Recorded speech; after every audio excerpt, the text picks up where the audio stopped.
what you see in textbooks and what you do often is in the analyze phase. You go right to doing the mean, you go right to doing the graph, you go right to doing whatever it is, the stat procedural stuff, I said. But it's really irrelevant unless you have a question you want to ask. That's what separates stat from other kinds of mathematical ideas, is the question is you pose a question, and then all of a sudden you have to think about, why am I asking it? What am I trying to do? Do I want to compare data sets? Do I want to describe a data set? Do I want to look at a trend in a data set? And then that influences how you collect the data. That's the kind of data, what data do you collect? You might have to go back and forth. Mm-hmm. And then all of that comes into the analyze phase, in which there's a lot of components to it. And once the analysis phase is finished, then you come back and say, so what? So what's the answer to my question? Right. How does this interpretation happen? And I find teachers, like many of the ones I work with, and probably me when I was first teaching elementary school, miss the first two phases. You go right to that analyze phase, and because you don't have the first two phases, you can't go to the fourth phase. Mm-hmm. So you're just doing exercises. And I think that that's what we want to try to avoid. Yeah, that's nice. I think I can follow up with that, Susan. It's interesting. One of the things that really brought to light for me the importance of writing this document, the GAZE framework document, as we were beginning to see more statistics come into K through 12 through the NCTM standards here in the United States, was my children at that time were in elementary school or middle school. And I would go into my children's schools, and especially at the elementary school, I would see all these beautiful posters on the walls lining the hallway of where data had been graphed. And so I would go to the teachers and ask, well, what question were you trying to answer when you collected this data? Like shoes, favorite color of shoes, or, how many times a day do you brush your teeth, things of this sort.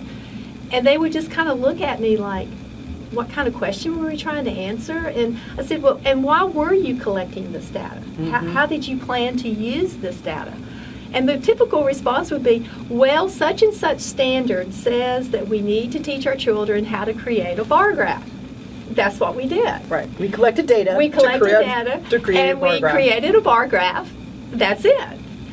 And it was like they were doing the best they could. They were interpreting the standard the best they could. And that is when it was just like a light bulb moment for me. We as statisticians have to help our teachers understand that this is all about an investigative process. There's some type of research question that you're trying to answer, or there's some type of information that you're needing about your classroom or about your school. Maybe the local shoe dealer has contacted the school and said, I can only order a certain number of shoes. What style shoe do I need to order that's popular with the kids? Yeah. To try to help the teachers understand that there needs to be a motivation. And a real context. A real context for why you are collecting this data. Mm-hmm. And I think that was the eye-opener when we wrote the GAZE framework, that the most important thing that all teachers need to begin with is that 4-step process, or 5-step, depending on what country how they've set it up. Mm-hmm. Good. Web, do you have anything to add to that? Yeah, I would say, anytime that you just analyze data for the sake of analyzing data, you trivialize statistics. Yes.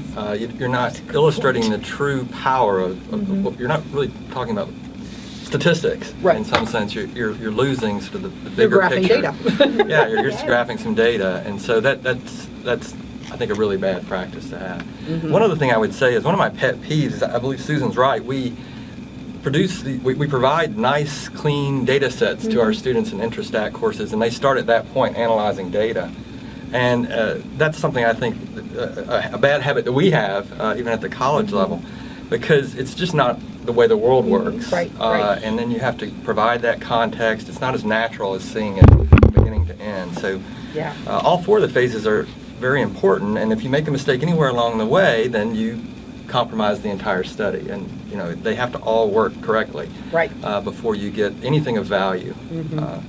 One of the things, and I was talking with one of the vice presidents at SAS earlier this week, and he said, if you think about the effort in reaching decisions with data, 10% of it is in the analysis phase.